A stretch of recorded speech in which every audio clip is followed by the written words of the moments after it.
Bapak, Ibu, saudara-saudara yang kekasih dalam nama Tuhan Yesus Kristus, selamat pagi. Marilah kita memulai aktivitas kehidupan kita pada hari ini dengan mendengar firman Tuhan. Kita berdoa. Bapa yang kekasih di dalam nama Tuhan Yesus Kristus, kami mengucap puji dan syukur kehadirat-Mu Tuhan, karena Tuhan melindungi, menyertai kami melewati malam yang gelap hingga pagi hari ini. Ini semua karena kasih dan anugerah Tuhan.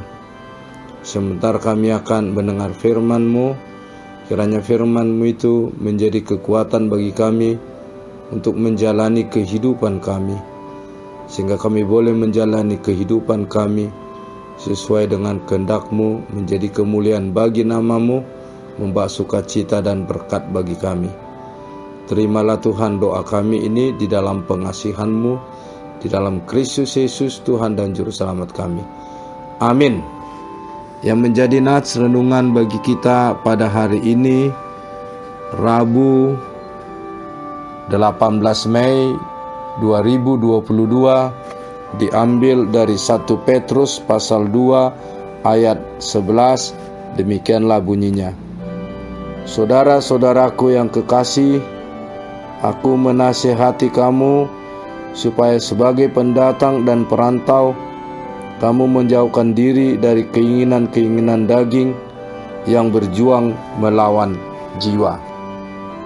Nats renungan ini disampaikan oleh Rasul Petrus ke tengah-tengah orang Kristen yang mengalami tantangan pada saat itu, di mana orang-orang Kristen dibenci, di mana orang-orang Kristen dicaci maki, di mana orang-orang Kristen dikucilkan. Tetapi di tengah-tengah keberadaan itu, Rasul Petrus hendak mengingatkan dan menguatkan orang-orang Kristen supaya senantiasa, sebagaimana orang-orang asing atau pendatang yang menggambarkan bahwa sesungguhnya kita umat manusia ini di dunia ini adalah pendatang, dan dunia ini adalah tempat sementara dan tempat yang kita cita-citakan, yang kita harapkan adalah kehidupan bersama dengan Tuhan. Oleh sebab itu, sebagai orang-orang yang percaya, yang telah menerima kasih Kristus, Rasul Petrus meminta dan menghimbau, menginginkan orang-orang yang telah menerima Kristus memiliki cara hidup yang baik di tengah-tengah bangsa-bangsa yang bukan Yahudi, atau bahkan kita katakan di tengah-tengah orang-orang yang belum mengenal Tuhan, tetapi menunjukkan sikap hidup yang baik, menjauhkan diri dari keinginan-keinginan daging yang berjuang melawan jiwa.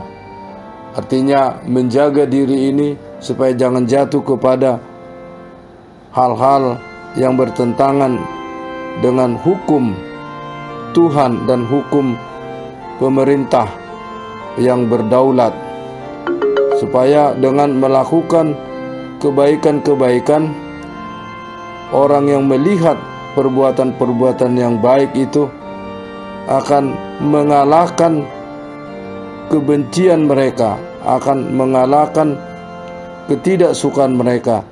Tetapi sebaliknya, melihat perbuatan-perbuatan kebaikan kita sehingga mereka memuliakan Tuhan.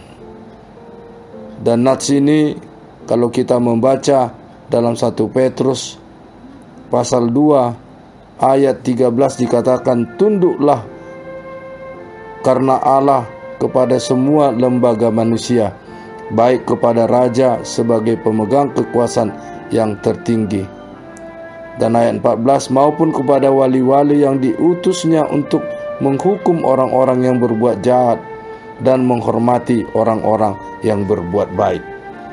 Dari ayat 13 dan 14 ini ditunjukkan bagaimana sesungguhnya pemerintahan juga menginginkan rakyatnya melakukan kebaikan untuk melakukan hukum yang baik. Nah, nats ini juga mengingatkan kita di tengah-tengah keberadaan kita pada masa kini.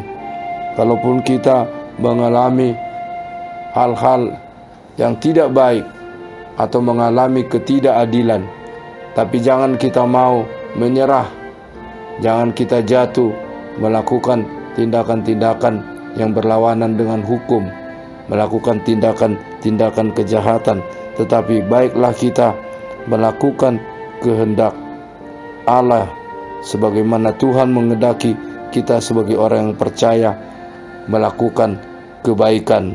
Sebagaimana dikatakan setelah nats ini dalam ayat 15. Sebab inilah kehendak Allah, yaitu supaya dengan berbuat baik kamu membungkam kepicikan orang-orang yang bodoh. Dengan perbuatan baik kita mengalahkan kejahatan dan memenangkan kebaikan dan menjadi kemuliaan bagi Tuhan dan membawa sukacita dan berkat bagi kita. Amin. Kita berdoa. Bapa dalam sorga, kuatkanlah kami dalam menjalani kehidupan kami.